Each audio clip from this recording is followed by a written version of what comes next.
Hello hi नमस्कार जय जगन्नाथ मु आज नहीं आसी भेंडी कुरकुरे पाई मु नहीं भेंडी 250 ग्राम धोईकी भल भाव बर्तमान भेंडी को काटी नबा। देखंतु मु जो परी भेंडी काटुछि सेही परी भेंडी काटी नेबे। बर्तमान मु सब भेंडी काटी नहीं छी।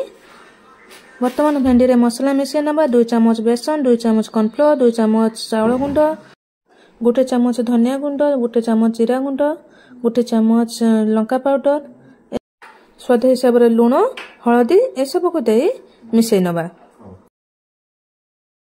अल्प अल्प पानी छिंची मिसे नबा। देखंतु भेंडी कुरकुरे एही परी गुळा हबो।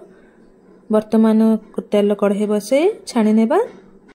आपण पाखर जदि चाउल गुंड नथिबो केवल बेसन कॉर्नफ्लोर दे करि परिबे किबा कॉर्नफ्लोर नथिले चाउल गुंड बेसन दे करि परिबे। बेसी पानी दबा नहीं। बेसी पानी देले भेंडी कुरकुरे भले हेबो नै।